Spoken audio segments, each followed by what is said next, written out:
wabarakatuh. Hai Kala Friends. Selamat datang di Incast, Inspiring Podcast Kala episode perdana. Tepuk tangan sendiri ya saya. Incast ini merupakan salah satu channel komunikasi Kala yang dimana berfokus untuk membahas tema-tema kekinian yang ingin dibahas lebih dalam biar bisa menjadi inspirasi untuk kita semua. Nah, di episode perdana kali ini kita bakalan ngobrolin tentang satu topik, kualitas pendidikan di era Society 5.0. Apa sih era Society 5.0 itu? Nah, jadi era Society 5.0 itu merupakan perkembangan dari revolusi industri 4.0, yang dimana kalau revolusi industri 4.0 itu berfokusnya pada kecerdasan buatan atau yang mungkin akrab kita kenal dengan AI, big data, robot, itu tuh untuk meningkatkan kualitas hidup manusia. Sedangkan kalau Society 5.0 itu menggunakan atau berfokusnya kepada teknologi, berbasisnya untuk teknologi, tapi untuk fokusnya itu dia berfokus ke manusianya itu sendiri. Dan tentunya kalau untuk menghadapi era Society 5.0, lembaga pendidikan atau dunia pendidikan itu pastinya punya tanggung jawab dan peran penting untuk bisa menghasilkan dan juga meningkatkan kualitas sumber daya manusia yang unggul dan berkarakter. Nah, pada episode perdana kali ini, pastinya dengan obrolan ataupun topik yang tadi, Namira sudah ditemani dengan dua narasumber hebat yang insya Allah pastinya hari ini kita bakal ngobrol bareng tentang topik yang tadi yang Namira sempat sampaikan, kualitas pendidikan di era Society 5.0. Ada Bapak Syamril STMPD, beliau selaku Direktur Sekolah Islam Atira, Rektor Institut Kala, trainer Kala Learning Center, juga Direktur PT Bangun Talenta Unggul. Assalamualaikum Pak. Waalaikumsalam. Bagaimana kabar Pak? Alhamdulillah. Alhamdulillah ya, luar biasa. Semoga kita semua juga selalu alhamdulillah luar biasa sehat ya. Dan juga selain Pak Syamril sudah ada Kak Mulyana. Nah, kalau untuk Kak Mulya sendiri ataupun Kak Liana, ini banyak juga nih kalau ngomongin soal bagaimana track record Kak Liana sendiri. Jadi Kak Mulyana Mursalim SHMH atau yang akrab dipanggilnya Kak Liana ya. Nah, kalau Kak Liana ini dia tuh seorang awardee LPDP RI, terus beliau juga Best Intelligentsia Beauty Muslim Indonesia 2023, Duta TWK Provinsi Sulawesi Barat 2023, author dan juga presenter International Conference on Disability Inclusion 2022. Masya Allah, luar biasa. Selamat datang juga. Bagaimana kabarnya Kak Liana? Alhamdulillah, baik. Alhamdulillah, kita semua dalam keadaan baik. Alhamdulillah diberikan kesempatan sama Allah juga untuk ngumpul hari ini ngobrolin tentang topik yang seru. Kayaknya kalau kita akan mengulik lebih dalam. Sebelum kita ngebahas lebih dalam tentang temanya itu sendiri ataupun topik kita sendiri, kita pengen ngobrol-ngobrol dulu sama narasumber kita yang luar biasa hari ini tentang kesehariannya dulu nih. Kalau dilihat kan mungkin ada dari Kala Friends yang sudah kenal Kak Liana ataupun Pak Syamril di layar kaca ataupun secara langsung. Nah, beliau-beliau ini punya kesamaan dalam bidang jurnalis. Kalau untuk Kak Liana juga Pak Syamril menulis kayaknya menjadi keseharian, kayak apalagi Pak Syamril ya sering banget tuh mengirimkan tulisan Jumat, Selasa. Kalau hari-hari penting kayaknya tidak pernah lupa untuk mengirimkan tulisan. Nah, kalau untuk keseharian yang lain nih, selain mungkin kita taunya Pak Syamril hobi banget untuk menulis, kalau Pak Syamril sendiri kesehariannya itu dari pagi mungkin Pak sampai malam, itu ngapain aja sih Pak? Ya, umum aja ya, kalau pagi ya sholat subuh, kemudian pergi ke kantor. Kayak misalnya tadi pagi nih, jadi karena kan ada beberapa tempat tugas di pagi di Atira, setelah itu pindah lagi ke kampus. Kemudian tadi rapat lagi di kampus, kemudian siang rapat Atira lagi, nah terus pindah lagi ke sini. Nah, kemarin juga ya begitulah ya urusannya terkait Atira, terkait Kala Institute, atau terkait juga Bangun Talenta Unggul. Nah itu yang harus. Ya, semoga pasti yang paling penting kesehatan kayaknya yang dibutuhkan Bapak ya. Tadi di awal Namira sudah sounding juga beberapa jabatan yang diamanahkan untuk Pak Syamril. Dan kalau Kak Liana sendiri juga kita pengen tanya dulu bagaimana kesehariannya Kak Liana sih? Iya. Ya, keseharian saya bisa dikatakan ya Masya Allah. Masya Allah. Cukup sibuk ya. Kalau dari rutinitas pagi, karena saya juga sebagai seorang istri. Saya juga paginya, jadi saya sekarang double kerjanya. Saya juga di fakultas sebagai dosen yang masih baru. Saya juga kerja di salah satu perusahaan. Jadi ya kadang bolak-balik gitu, part time seperti itu. Jadi ya Masya Allah ngajar mahasiswa, kadang juga saya menulis seperti itu. Kadang konten juga, karena saya juga merupakan konten kreator yang meski yang masih baru gitu. Kemudian pas pulang ke rumah itu saya kursus juga untuk upgrade skill bahasa Inggris.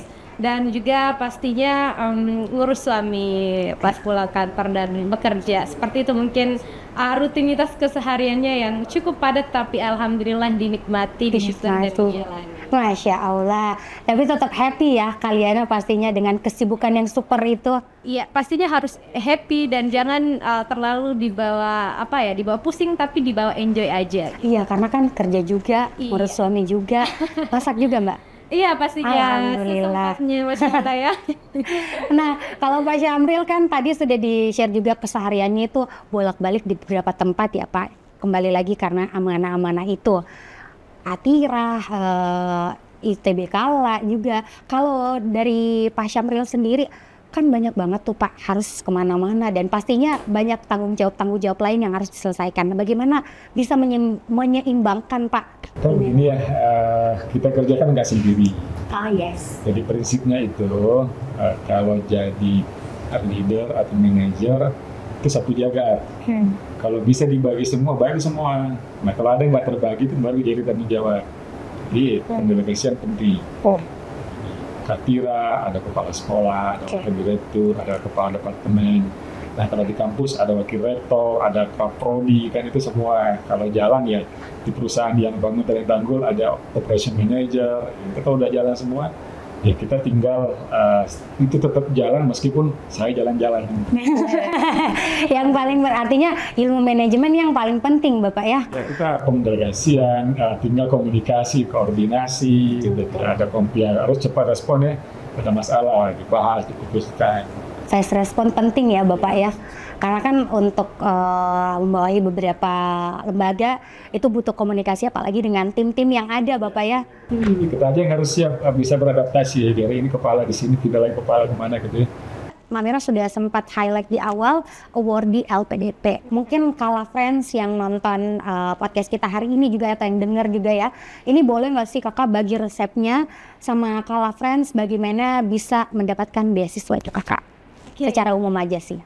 Jadi sebenarnya untuk bisa lolos beasiswa S2 banyak yang mengatakan bahwa persiapan saya itu singkat sebenarnya. Oh katanya cuma ini langsung lolos ya, karena saya alhamdulillah one shoot ceritanya ya. Masya Allah. Satu kali daftar langsung lolos. Tapi secara tidak langsung saya mempersiapkan itu semua bisa dikatakan sejak zaman kuliah S1. Nah mungkin inilah yang mungkin akan saya sharing kepada teman-teman yang juga mungkin Kala Friends ini banyak yang mahasiswa ya. Jadi waktu S1 itu saya sepakat bahwa saya harus punya prinsip menjadi mahasiswa yang bukan kaleng-kaleng. Artinya saya harus mampu menyeimbangkan 3 hal. Yang pertama itu adalah nilai akademik, yang kedua adalah organisasi dan juga kompetisi. Nah, jadi selama mahasiswa saya menyeimbangkan ketiganya itu. Nah, inilah yang merupakan bekal utama saya untuk bisa lolos beasiswa LPDP. Nah, awalnya saya mengetahui beasiswa LPDP itu dari organisasi. Itu yang saya bilang tadi. Yang kedua, kemampuan berorganisasi, bertemu dengan senior, relasinya seperti itu. Jadi, saya mendapatkan informasi itu, kemudian saya juga riset, mempersiapkan diri, ikutan kursus, ya, kemudian sharing dengan senior, belajar bersama. Jadi memang kalau dikatakan bagaimana tipsnya ya, saya mulai sejak menjadi mahasiswa S1 gitu, memaksimalkan waktu, potensi yang ada, ikut lomba, ikut organisasi. Saya pikir itulah bekal utama untuk kita bisa lolos beasiswa, karena ada beberapa kriteria yang diinginkan oleh pemberi beasiswa gitu. Jadi kalau mungkin momen saya kuliah dulu banyak, kalau orang tua kan biasanya kayak gini, kalau mau dapat beasiswa belajar yang rajin. Tapi pas saya dengar dari Kak Liana sendiri tadi berorganisasi, artinya bukan bisa menghambat ya Kak? Iya betul. tapi malah membantu. Iya, itulah pentingnya yang namanya manajemen waktu ketika kita menjadi mahasiswa. Saya bukanlah tipe mahasiswa yang kupu-kupu, kuliah pulang. Nah, bukan juga kunang-kunang, kuliah nangkring. Banyak sekali istilahnya ya. Saya berusaha untuk menyeimbangkan ketiganya. Nah, nilai akademik saya tidak terbengkalai, alhamdulillah, karena saya itu merupakan prioritas utama dan juga saya aktif organisasi gitu. Jadi ya setelah dari kuliah formal ya setelah jam istirahat atau mungkin weekend saya ikut organisasi, dan juga untuk mengukur sejauh mana kualitas diri saya harus melihat nih, kadang kita tuh mahasiswa merasa paling jago, paling pintar gitu. Cara untuk mengukur itu adalah dengan ikut kompetisi gitu, ikut lomba. Saya bertemu dengan orang banyak, wah ternyata kemampuan saya masih perlu diupdate nih, seperti itu. Pengen ngebahas sama Pak Syamril bagaimana kualitas pendidikan secara umum saat ini kita sudah siap dengan era tersebut, Pak? Iya. Kita pahami dulu ini ya, Society 5.0. Jadi kalau ada 5.0, berarti ada 1.0 ya? Benar Pak ya. Nah, 1.0 itu masa berburu, 2.0 itu masa bertani, ya. Nah, 3.0 itu industri, 4.0 itu informasi. Nah, sekarang ini 5.0 ini. Nah, ini apa sebenarnya ini? Kalau informasi kan udah lama ya. Benar Nah, 5.0 ini ada mengatakan itu inovasi dan emosi. Jadi bagaimana creativity, bagaimana kolaborasi, bagaimana yang tetap kemanusiaannya, teknologinya juga masuk. Betul. Nah, itu ya. Jadi memang masuk ke era itu ya mau tidak mau. Jadi harus kita siapkan. Tapi kunci dari itu semua itu perubahan. Nah, kalau bicara perubahan, kadang masa depan itu kan bisa diduga tapi nggak bisa dipastikan. Nah, ada ungkapan yang menarik tuh, dia selalu pakainya menteri di Amerika ya. Satu, Pak. Pendidikan di era sekarang ini itu ibarat kita menyiapkan atlet olimpiade, ya, tapi kita tidak tahu nanti dia bertanding di cabang apa. Jadi itu sesuatu yang menarik ya.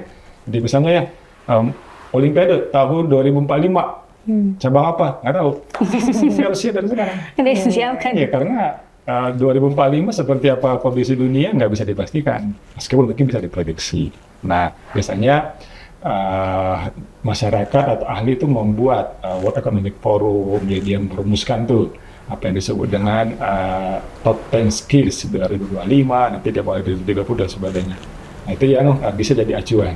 Nah, misalnya ya, kita mengacu aja ke World Economic Forum tadi. Jadi dia sebutkan, nah ternyata di situ kita kan sekarang era teknologi nih. Bukan teknologi yang pertama justru yang harus dimiliki. Jadi sebutnya problem solving. Yes. Ya, karena itu yang utama tuh, masalah selalu ada ya sekarang. Kondisi dunia seperti ini, ya, perang Israel, segala itu ya, kemudian Ukraina dan sebagainya, itu kan ada macam masalah tuh. Jadi bukan teknologinya dulu, problem solving. Nah, kemudian baru nanti masuk ke yang kedua, ada self management, bagaimana mengelola diri sendiri, ya, menghadapi itu semua. Nah, kemudian, baru nanti ada ke social skillnya ya. Bagaimana bisa berkolaborasi, berinteraksi, nah baru terakhir ke teknologi. Nah, jadi itu aja sebenarnya. Jadi kalau misalnya ditanyakan siap nggak nih, ya kita lihat aja tuh kira-kira 4 aspek tadi itu ya, anak-anak kita disiapkan nggak? Oke. Dari pandangan Pak Syamril sendiri, kualitas pendidikan saat ini di Indonesia, mungkin secara umum, apakah sudah siap dengan era Society 5.0 ini? Karena mungkin yang kita tahu Pak, saya sempat juga kan kalau ngobrol-ngobrol sama teman-teman, apalagi dengan adanya ChatGPT, AI, kita selalu sempat ada yang bilang jangan sampai teknologi lebih pintar. Jadi endingnya apalagi kalau sudah ada robot, artinya manusia tidak dibutuhkan lagi dalam pekerjaan. Dan dibantah dengan yang tadi Bapak sampaikan dengan Society 5.0 ini, artinya kan manusianya nih yang lebih dulu karena problem solvingnya tadi. Tapi kalau dari pandangan Bapak sendiri, secara umum nih kualitas pendidikan di Indonesia? Ya, memang belum bisa juga dikatakan siap ya, karena kalau disebut optimis nggak juga, pesimis juga nggak. Digabung aja dia optimis begitu. Ya, optimis pesimis. Nah, itu saya kira ya, karena memang ada banyak data yang membuat kita juga, misalnya data PISA kita masih rendah ya. Kemudian competitiveness ya, bangsa kita masih rendah, inovasinya juga masih rendah. Itu kan semua itu. Tapi satu hal yang perlu dicermati, itu ada yang buat bukunya Daniel H. Pink gitu ya. Jadi dia sebut six senses. Jadi six senses, jadi 6 senses ya yang harus disiapkan, dan itu semua sebenarnya kalau ke depan itu ya, kalau teknologi itu otak kiri. Nah, kata beliau whole new mind, jadi dia masuk ke otak kanan terkait 6 tadi itu ya.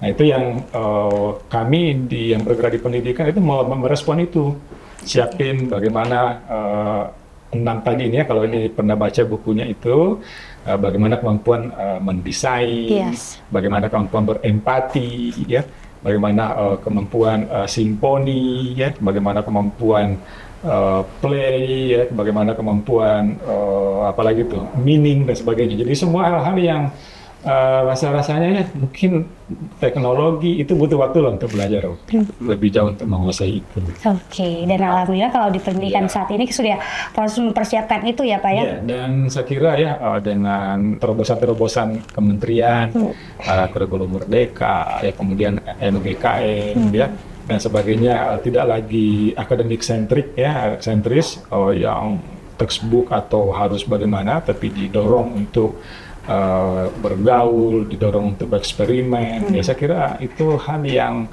semoga ya bisa menjadi bagian dari menyiapkan generasi yang bisa berkolaborasi, bisa berkomunikasi, ya bisa berpikir kritis, ya bisa berpikir kreatif, ya dan sebagainya. Nah itu dia seperti sejalan tadi sih sama yang Kak Liana sampaikan, walaupun di kampus Bapak ya, walaupun memang ada pembelajaran di ruang kelas, tapi tetap fokus juga kalau untuk organisasi untuk bisa menjalankan kehidupan bermasyarakatnya.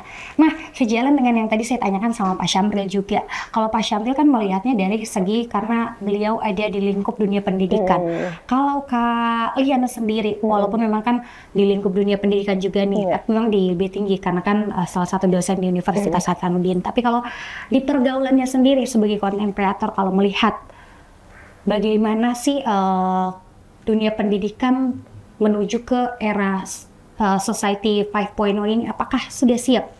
Ya, berbicara soal siap tidak siapnya, mungkin saya akan lebih fokus bagaimana persiapan kita menuju ke sana, gitu. Jadi kalau saya bisa dikatakan ya, kalau memang persiapan yang kita lakukan saat ini itu baik, nah tidak hanya mungkin dari segi pemerintah juga di sini berperan aktif, institusi pendidikan itu pastinya perlu kolaborasi. Ya, kita lihat bahwa kita harus memberikan pendidikan yang berkualitas, itu yang pertama, karena itu sangat penting ya. Bisa mungkin di sekolah-sekolah atau kampus melalui kurikulum yang lebih komprehensif seperti itu, dan juga kalau saya dari segi tenaga pendidik juga sebagai seorang dosen, pastinya kami mendukung maksudnya di sini mahasiswa kami ya untuk terus berinovasi, berkreativitas. Banyak sekali program-program kampus, program-program sekolah yang memang tujuannya untuk meningkatkan skill dari mahasiswa ataupun siswa seperti itu. Kemudian juga ada yang kita harus sadari bahwa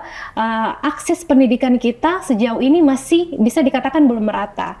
Ya, kita selalu di era society 5.0 ini itu sudah berbasis teknologi semuanya ya, seperti yang disampaikan sama Bapak juga tadi. Tapi kita lihat di desa-desa itu akses pendidikan belum merata, infrastruktur pendidikan belum merata. Ada bahkan yang masih belum ada internetnya. Jadi kalau dari segi kesiapan ya kita benahi dulu itu bagaimana peran pemerintah, peran institusi pendidikan gitu, seperti itu. Jadi ujung-ujungnya apa yang akan kita tuju adalah meningkatkan sumber daya manusia yang mampu berdaya saing global. Jadi kita fokus dulu nih bagaimana sejauh persiapan menuju ke sana, seperti itu. Oke, nah itu dia kalau dari penglihatan secara umum kalian sendiri. Nah kalau secara khusus sebagai seorang dosen gitu ya di Fakultas Hukum ya, bagaimana sih cara kakak sebagai dosen untuk menyiapkan mahasiswa-mahasiswanya untuk punya skill-skill nih di era Society 5.0 ini? Iya, kadang itu juga berkaitan dengan kurikulum yang sudah tersedia ya. Jadi para dosen itu tidak terlalu fokus pada kurikulum yang ada, tapi justru bisa memberikan inovasi. Misalkan dari segi pengajaran gitu ya. Ya kami berusaha untuk lebih lebih melek teknologi lah seperti itu. Kita melihat coba kaitkan dengan isu-isu hangat terkini. Jadi kita tidak hanya di textbooknya, tapi justru kita kaitkan dengan isu-isu yang ada gitu. Coba bagaimana peran AI gitu dalam dunia hukum menurut kalian? Karena tidak menutup kemungkinan nanti akan banyak gitu ya aktivitas-aktivitas yang kita tidak membutuhkan manusia lagi. Gitu, aktivitas-aktivitas administrasi itu akan tidak menggunakan misalnya tenaga-tenaga administrasi di perpustakaan, itu bisa jadi tidak menutup kemungkinan 5 tahun ke depan, 6 tahun ke depan kita tidak butuh itu lagi.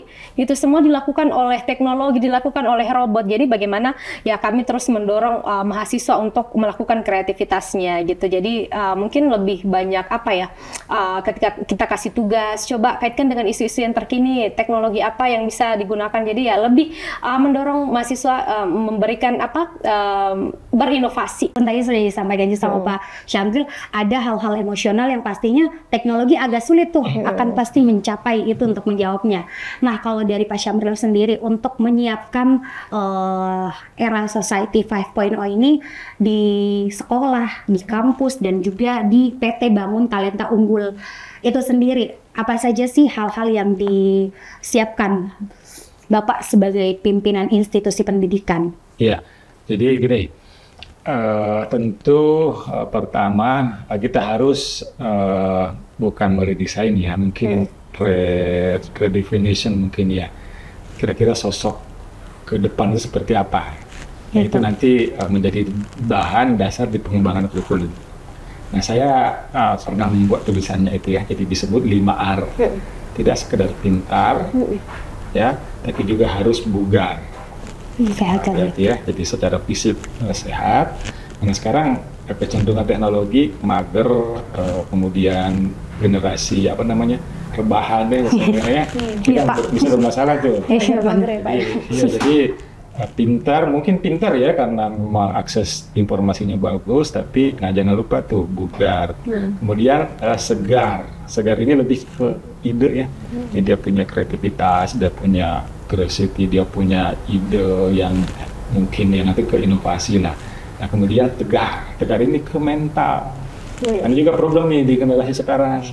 Ya, jadi dengan hidup dan serba mudah, kemudian itu ya membuat orang cenderung secara karakter itu lemah. Iya. Dia kurang bisa beradaptasi, kurang bisa menghadapi masalah, tantangan, karena segalanya serba mudah didapatkan ya. Apalagi kalau pola asuhnya nggak pas, pola asuhnya serba permisif dan sebagainya. Nah, tapi setelah tadi semua itu ya, apa tadi, pintar, bugar, segar, tegar, nah benar. Hati-hati ini juga penting nih, bagaimana nilai-nilai di situ masuk, ya bagaimana values, etika, agama, ya semua itu nggak boleh diabaikan, karena ya hidup di kondisi sekarang ini itu juga harus jadi acuan. Nah, gimana ini kurikulum harus siap tuh, ya, bagaimana menyiapkan 5 komponen ini tadi sehingga tercipta betul-betul manusia seutuhnya yang siap menghadapi tantangan zaman. Nah, kemudian setelah kurikulum clear, kan percuma ya kurikulumnya bagus, yang menjalankannya nggak siap.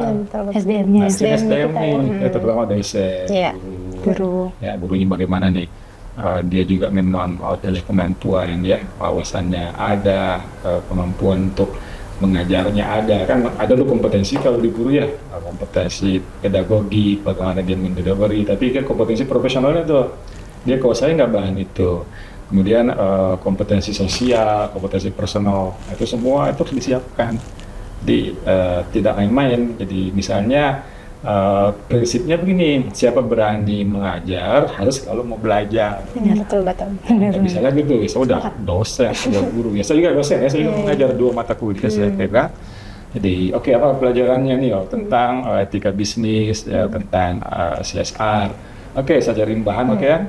Nah, nanti di sini pendekatannya tuh nggak lagi sekedar saya kasihkin poin khusus. Ini coba, ini ada contoh kasus nih, kalian diskusikan, kita bahas sama-sama.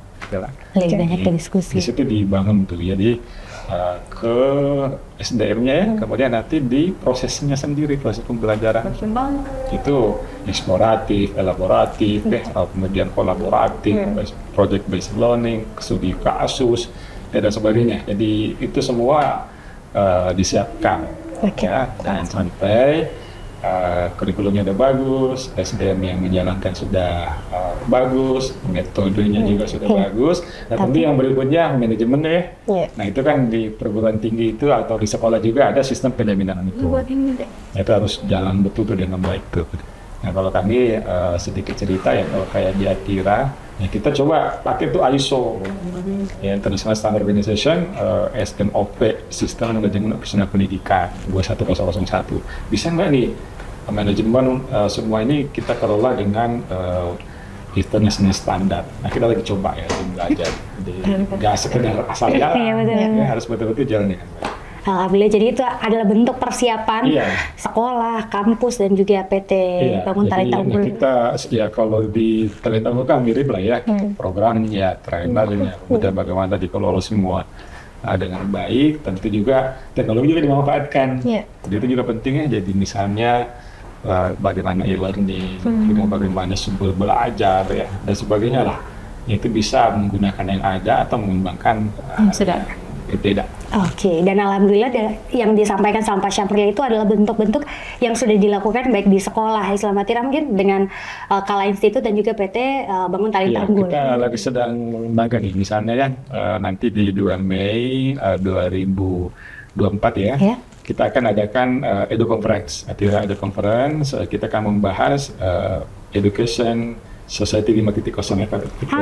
Ini ada ini. Karena memang ini ada isu yang lagi hangat untuk dibahas ya Bapak ya. Kita akan undang profesional, akademisi, penggiat, pemerhati, guru semua ya. Nah, bahas itu. Jadi dari sisi psikologi seperti apa, dari sisi industri seperti apa, ya dari sisi teknologi seperti apa, dari sisi pendidikan seperti apa. Nah, ayo. Iya, di momen itulah dibahas, diobrolin. Tapi kalau ngomongin soal tentang era Society 5.0, sebelumnya kan di revolusi industri pun kita sudah tahu tentang AI, ChatGPT Bapak ya, kita familiar sekali dengan hal itu. Dan itu identik dengan adanya itu rasa malas kayaknya timbul karena tahu nih ada ini yang bisa kerjakan. Itu kan artinya membutuhkan integritas nih untuk anak-anak yang walaupun mereka sudah tahu teknologinya, tahu informasinya, bagaimana mereka bisa tetap berintegritas.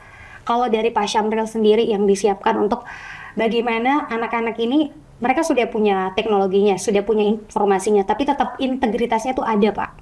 Iya, jadi memang tantangan kehidupan umum kan itu ya. Jadi gini. Mungkin saya mau cerita sedikit itu. Dulu di Atira, ini yang di Bone, kita pernah buat eksperimennya belum kayak sekarang ya, ujian tanpa pengawas. Iya. Nah, oke ya, jadi yang menarik tuh anak-anak ujian, kita kasih soal, kita kasih lembar jawabannya juga sama kunci jawabannya. Nah, maksudnya apa? Jadi dia kerjain soal, ya. Nah, waktunya nanti habis, dia bisa periksa langsung sendiri dengan kunci jawaban yang diberikan. Nah setelah itu dia kumpulkan. Nah itu kan sebenarnya bukan ujian pelajaran, itu ujian integritas, ya ujian kejujuran. Benar-benar Pak. Nah, kita motivasi, kamu ada yang melihat loh, bukan cuma kamu sendiri, ada Allah, ada yang. Nah itu yang kita bangun memang ya, bagaimana kejujuran itu penting. Nah itu kan secara values ya dan sebagainya. Kalau secara teknologi kan bisa kok ini kan misalnya sekarang ChatGPT dan sebagainya kan juga ada yang mengantisipasi. Kantor meeting kalau kita berhenti tinggi ya itu kan bisa dicek itu. Iya sih betul. Ya kita sebagai dosen harus kreatif juga. Jadi kalau ujian jangan yang sifatnya teori atau apa ya, betul, kasus studi kasus yang dia berpikir. Misalnya mengajar mata kuliah kalau saya kasih ini kondisi perusahaannya, kira-kira analisa ini bagaimana itu, kan nggak mungkin dia pakai ChatGPT tuang tulis di sini. Gitu ya. Sama diskusi tadi kan kalau studi kasus. Kayak gitu lah. Jadi kan yang memang ke otak kanan hal yang tadi ya. Maksudnya harus berinovasi. Yang terakhir sih Pak. Kalau saya catat benar ya Pak ya, yang benar tadi kan. Iya, jadi memang ilmu agama, bagaimana karakter itu yang penting kan Pak ya, untuk bisa memanfaatkan informasi dan teknologi yang ada, tapi tetap digunakan dengan benar. Gitu. Nah kalau dari Kak Liana sendiri nih ya, melihat sebagai perwakilan wanita, paling wanita. Jadi kita tujuan nih kan mewakili wanita, dan apalagi kalian kalau dilihat dengan kesibukannya tadi itu berkarir dan berkarir, rumah tangga tetap jalan juga. Kalau dari kalian sendiri ini melihat ya kesetaraan gender memainkan peran di dunia pendidikan itu bagaimana? Iya, Liana. Alhamdulillah ya, bisa dikatakan saya bisa studi S1, S2 dengan beasiswa gitu, bahkan saya dari kampung gitu ya. Bisa dikatakan paradigma itu orang-orang kampung ya. Dulu katanya perempuan itu ada 3 saja posisinya, tempatnya sumur, kasur, dan dapur gitu ya. Jadi alhamdulillah saya merasa bahwa di dunia pendidikan itu sendiri, posisi perempuan itu bisa dikatakan setara gitu. Artinya dalam institusi pendidikan banyak sekali gitu ya peluang-peluang yang justru bisa dimanfaatkan oleh perempuan. Nah, karena tidak ada batasan saat ini. Jadi dengan akses teknologi yang sudah banyak saat ini, itu bisa itu merupakan sebenarnya kesempatan bagi perempuan untuk bisa mengupgrade skillnya dia gitu. Jadi kita tidak dibatasi, misalkan mau masuk kampus ini hanya diperbolehkan untuk laki-laki, sudah tidak ada. Mau daftar beasiswa ini hanya diperuntukkan untuk laki-laki, tidak. Jadi semuanya itu perempuan, laki-laki boleh, dan ini suatu kebanggaan yang bisa saya sampaikan karena saya seorang award di beasiswa LPDP. Saat ini kebanyakan award dari beasiswa LPDP adalah didominasi oleh perempuan. Nah, masuk balik ya. Iya, seperti itu. Kalau mungkin di forum-forum kenapa bisa perempuan yang lebih banyak gitu ya, meskipun tidak semuanya, kita melihat banyak sekali contoh-contoh perempuan. Ibu Sri Mulyani, dia seorang menteri keuangan, banyak Ibu Retno juga seorang menteri gitu ya. Jadi ya saya berpikir bahwa justru dengan pendidikan, justru inilah salah satu jalan yang bisa membuat perempuan setara gitu. Tidak ada yang bisa misalnya di satu pimpinan atau institusi kita lihat bahwa ini tidak bisa karena ini perempuan, tidak, tapi justru dilihat biasa dari track recordnya dia, pengalamannya dia. Makanya saya mau sampaikan juga untuk kepada perempuan, saya mau bilang bahwa justru dengan hadirnya teknologi yang ada saat ini, kita diberikan kebebasan untuk memilih jalan karir apa yang mau kita pilih. Itu ini kesempatan utama nih gitu yang membuat kita bisa mengupgrade skill kita mau menjadi apa. Dan saya mau bilang bahwa ya perempuan itu bisa juga berada di hadapan layar seperti yang saya lakukan hari ini.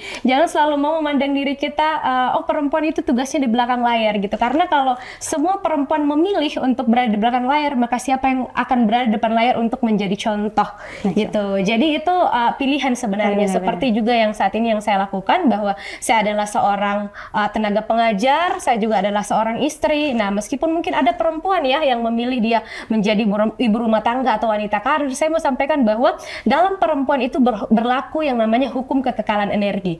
Ya, misalkan kalau misalnya saya S2 nih, nah ilmu saya misalkan 90%, kemudian saya memilih untuk menjadi wanita karir, maka energi saya tetap 90%. Begitupun nanti kalau nantinya saya memutuskan untuk menjadi ibu rumah tangga, ya energi saya tetap 90%. Jadi energinya itu tidak berubah, yang ada tidak berkurang, tapi berubah wujud. Wujudnya kemana? Wujudnya bisa berupa ke dunia karir yang dipilih oleh perempuan tersebut, bisa juga berubah wujud ke maksudnya menjadi ibu rumah tangga. Jadi tidak mengurangi gitu energinya, justru berubah wujud, tidak mengurangi wujudnya, jumlahnya gitu. Nah, gitu ya. Dan alhamdulillah kalau kita lihat secara umum ya Pak ya, sekarang kayaknya kalau untuk mengenai isu-isu kesetaraan gender, sudah tahun berapa ya? Kayaknya alhamdulillah kita sudah diberikan kesempatan yang sama. Jadi kembali lagi, kalau ada apa-apa lebih ke individunya masing-masing. Mereka memilih untuk melakukan itu atau tidak. Ya. Nah, itu dia. Nah, lanjut lagi nih Pak dan Kaliana. Kalau dari Pak Syamril sendiri kan kita sudah tahu, sudah banyak kayak ratusan kayaknya tulisan-tulisan yang sudah dibuat sama Pak Syamril, baik itu dalam bidang akademik I mean atau yang kepada masyarakat. Kalau dari Pak Syamril sendiri nih, ada nggak sih tulisan-tulisan ini yang bisa di-sharing ke Kala Friends yang mungkin berkaitan nih dengan topik kita hari ini, yaitu pendidikan di era Society 5.0, dan bisa diakses di mana aja tuh Pak? Ya saya alhamdulillah rutin menulis ya, jadi itu bisa diakses di Sekolah Atirah SCHID.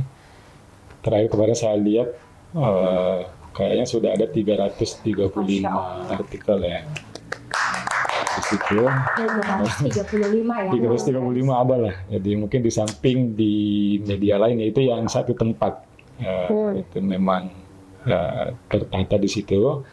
Jadi mau tentang bisnis, tentang agama, tentang pendidikan, ya tentang kehidupan sosial dan sebagainya ada di sana. Nah, misalnya yang tadi saya sebutkan ya 5R ada di situ. Ya kemudian buatan-buatannya. Iya, kemudian tentang six senses ya ada di situ. Nah kemudian yang tema-tema tadi lah yang banyak kita angkat, saya coba tuliskan di situ. Nah, termasuk leadership juga saya tulis ya, leadership 5.0 itu terakhir juga saya tulis dan memang alhamdulillah saya punya kolom khusus di Tribun Timur. Oh iya. Tiap Selasa itu ada ya, tiap Selasa di halaman 15. Jadi kalau misalnya mau baca di Tribun Timur, Selasa ada di halaman 15. Tiap hari Selasa ya Pak ya.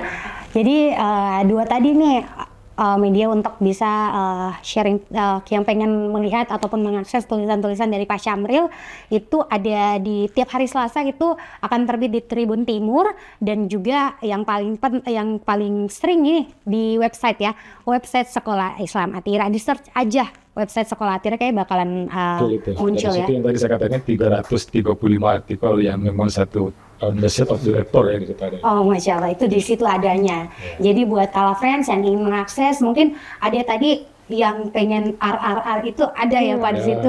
Kan bisa dijadiin quotes, bener ya kayak habis ini deh saya jadiin quotes ya. Bener, kalau main quotes dan juga mungkin cerita-cerita fiktif novel itu bagiannya kalian. Nah, saya juga suka ya tadi ya, jadi tiap Jumat pagi itu saya share tulisan. Saya tandain itu Pak. Boleh nanti saya lihat media sosialnya beliau ya. Kayaknya butuh sih Pak. Diaktifin di media sosialnya Bapak. Jadi Bapak yang sendiri. Iya, tiap hari nungguin ya kita. Walaupun agak sulit karena tiba-tiba ada di mana. lupa posting ya. Kalau kaliannya sendiri kan lebih ke kata-kata bijak, quotes, art novel. Nah, itu kan membutuhkan minat, bakat juga pastinya ya. Bagaimana sih caranya bisa menumbuhkan, mungkin ada dari Kala Friends yang punya minatnya nih ada, tapi untuk pemula ya. Iya, betul. Mungkin yang biasa tulisnya caption ya. Mungkin bisa lebih panjang nih, bagaimana nih kiat-kiat dari Kak Liana sendiri. Oke, kalau bicara soal kiat-kiat, mungkin Kala Friends ada yang baru ingin mulai jadi penulis pemula gitu ya. Kalau Pak Syamril itu sudah penulis senior ya, 335 ya. Nah, jadi sebenarnya yang pertama adalah ya pastinya membaca gitu ya. Bacalah buku sebanyak mungkin gitu. Kemudian tidak hanya berhenti di situ ya. Kemudian apa yang dengan banyak membaca kita akan memperoleh banyak ide gitu. Ide apa yang bisa kita jadikan tulisan. Nah, yang kedua itu mulailah kita menulis gitu. Jadi kalau kata Terelie, kunci menulis itu cuma 3 M. Apa itu? Menulis, dan menulis. Jadi memang kita harus praktek. Nah, namun terkadang kadang kita itu susah ya, kadang ada mood dan sebagainya. Padahal sebenarnya menulis itu tidak butuh mood. Yang kita butuhkan adalah niat memang dan disiplin. Jadi kalau kita memang Kala Friends ini sudah berniat untuk menjadi seorang penulis ya tinggal konsisten gitu dengan niat yang sudah kita jadikan pegangan di awal, saya mau jadi penulis itu tadi. Kemudian yang ketiga adalah kita harus punya circle yang bisa mendukung skill kita gitu. Kalau saya kemarin aktif di forum Lingkar Pena. Nah, jadi di situ ini circle penting banget ya, karena di sana tuh saya melihat senior-senior saya pada punya buku, pada menerbitkan tulisan opini. Jadi saya juga secara tidak langsung tertarik gitu. Nah, pernah dengar kalau kita circle-nya positif, insya Allah ya kita juga akan melakukan hal-hal yang positif gitu. Ada ayatnya itu Pak Di. Iya, iya. Hadisnya ya. Betul hadis. Itu jadi itu dilihat bagaimana temannya. Iya, yang itu yang penjual parfum nggak pasti ya. Ingat yang selalu dibilang kalau kita berteman dengan penjual parfum kita jadi harum ya kan Pak. Jadi seperti itu. Jadi mungkin untuk tipsnya tadi yang sudah saya sampaikan. Yang pertama adalah kalau kalian mau jadi penulis, pertama banyaklah membaca buku gitu. Membaca buku sebanyak mungkin karena akan banyak ide. Yang kedua adalah kalian harus mulai menuangkan ide itu dalam bentuk tulisan. Jadi memang harus berani, jangan takut gitu, karena menulis adalah sebuah keberanian gitu. Untuk yang ketiga adalah untuk bisa menjaga konsistensi kamu dalam menulis, kalian harus menemukan circle yang tepat. Circle yang tepat itulah carilah komunitas-komunitas komunitas organisasi yang memang bergerak di dunia penulisan. Jadi saya mungkin itu tips yang ketiga, dan mungkin ada satu hal pesan penting buat kalian penulis pemula gitu ya.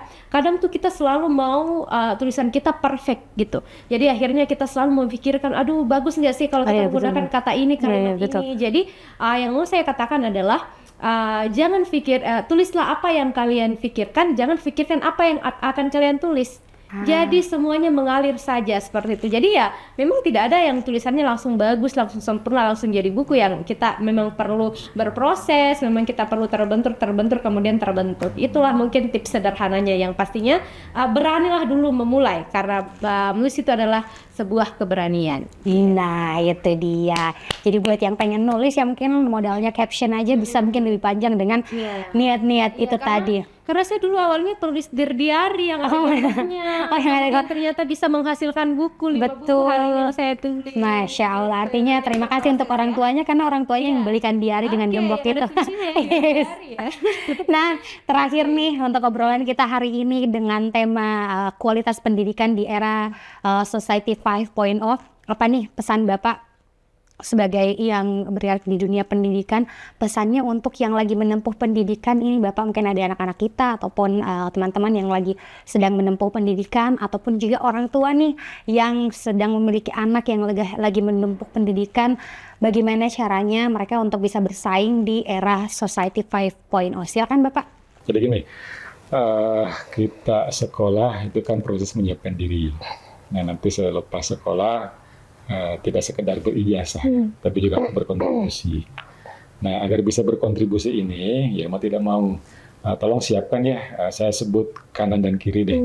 Masing-masing ini 3. Jadi kalau yang sebelah kiri dulu ya, kanan dulu deh. Kanan ini A, B, C.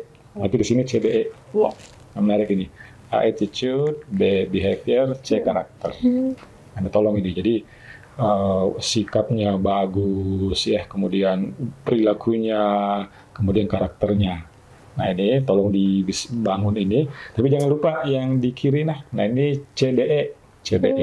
C-nya apa? Kompetensi. Ya harus tetap punya keahlian, keterampilan. Nah D-nya diploma, degree. Ya, jadi tetap ya, apakah itu ijazah atau sertifikasi. Nah terus yang experience, pengalaman. Jadi sekarang magang, aktif di organisasi dan sebagainya itu penting itu. Nah ini nanti akan membentuk Anda punya yang sifatnya hard skill. Nah ini yang soft skill. Nah ke depan, ibaratnya kita masuk Wisma Kala ya. Nah, ini. Untuk bisa masuk Wisma Kala, kita butuh hard skill. Nah untuk naik lift sampai lantai 14 kita butuh soft skill. Maksudnya apa? Untuk Anda nanti berkontribusi apakah di perusahaan, di kampus atau dimanapun, itu hard skill yang pertama dilihat. Anda punya tiket masuk ke gedung ini. Tapi untuk berkarir sampai puncak, itu soft skill yang banyak menentukan. Attitude, apa tadi? Behavior sama karakter. Nggak bisa diabaikan juga yang ini. Nah, karena pada akhirnya nanti orang naik karirnya itu, attitude, behavior, karakternya ini nih yang banyak menentukan. Karena dunia berubah ya, yang dia sudah miliki di sini udah bisa jadi sudah ketinggalan zaman. Tapi dengan yang ABC-nya ini dia bisa kembali belajar, dia bisa kembali siapkan diri dengan itu. Nah itu dia balance ABCDE. ABCDE. ABCDE-nya ya, harus balance tuh. Di garis bawahi. Nah kalau dari kalian sendiri, kalau pesan dari Bapak Syamril kan mewakili untuk orang tua yang punya anaknya lagi menempuh pendidikan ataupun Kala Friends yang lagi menempuh pendidikan.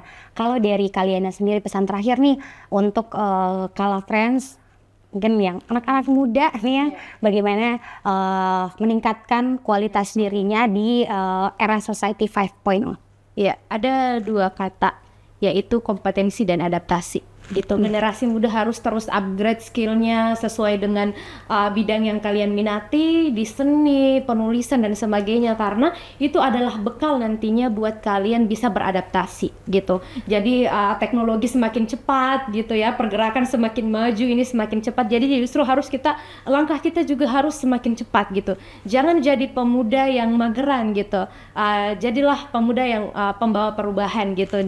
Jadi ketika kalian mampu mengupgrade skill kalian, kompetensi apa yang kalian sesuai dengan skillnya kalian itu di-upgrade gitu. Kemudian itu kalian akan bisa beradaptasi dengan lingkungan yang saat ini dengan percepatan teknologi yang semakin maju gitu. Jadi mungkin itu dua hal penting yang mau saya sampaikan. Jadi tetap semangat untuk berkarya teman-teman, jangan jadi para pemuda yang mager gitu ya, tapi jadilah pemuda yang pembawa perubahan gitu, seperti itu. Semangat untuk teman-teman pemuda. Semangat pemuda soalnya kan. Pemuda ya. Mungkin tadi tuh ada kan yang ditanyakan, mereka sekarang orang tua lagi cari sekolah ya. Oh iya betul Pak. Nah itu ya tinggal tadi udah dikontakkan aja. Oh iya, apa sih kayak yang harus diperhatikan orang tua dalam memilih sekolah, apalagi untuk mempersiapkan anak-anaknya di era society 5.0. Boleh jelas lah pokoknya. Iya. Tadi saya katakan. Jadi cek sekolah yang memang secara program bisa menyiapkan tadi itu semua yang kita bahas. Oke, betul Pak. Tidak hanya pintar, tapi apa tadi kita? Bugar, kemudian segar, tegar, kemudian benar. Oke. Cetek. Jadi tudung seumur sekian lah, program guru dan sebagainya diperhatikan. Itu yang menjadi yang paling awal kayaknya untuk dilihat ya ketika ingin memilih sekolah ataupun kampus untuk anak-anak ya. Reputasinya juga dilihat, reputasi. Nah, reputasi dan 5R tadi itu ya. Apakah sekolah yang akan Kala Friends pilih nanti sudah tepat semua nih yang R ini. Apa tadi Pak, ulang? Pintar, bugar, segar, tegar, dan benar. Nah, itu dialah obrolan kita hari ini. Semoga benar ya, benar menginspirasi untuk Kala Friends yang sudah pantengin inspiring podcast kita pada hari ini. Itulah obrolan kita tentang kualitas pendidikan di era Society 5.0. Semoga dengan apa yang kita obrolin tadi bisa menjadi persiapan ataupun sudah ada yang dalam proses mempersiapkan itu bisa lebih matang lagi nih proses mempersiapkannya, dan nanti kita sudah di momen itu bisa menjiwai ataupun mendalami bukan hanya teknologinya yang bisa memanfaatkan kita, tapi kita yang memanfaatkan teknologi dengan kemampuan emosional yang dibutuhkan. Thank you banget nih buat Kala Friends yang sudah pantengin Inspiring Podcast. Terima kasih Bapak Syamril, terima kasih Kak Liana, obrolan yang menginspirasi. Semoga tidak bosan-bosan untuk selalu menginspirasi, bukan untuk Kala Friends tapi semua orang di luar sana. Thank you. Dan buat Kala Friends nih yang mungkin sedang ingin share gitu ya, apa sih tema yang selanjutnya ataupun topik yang nanti akan dibahas di Inspiring Podcast selanjutnya, boleh langsung diisi ya. Dimanapun kamu dapat kolom kosong, kamu isi saja kamu pengen tema kekinian yang apa, kita tungguin. Thank you banget sekali lagi, dan jangan lupa untuk nontonin terus atau dengerin terus Inspiring Talks Kala. Assalamualaikum warahmatullahi wabarakatuh.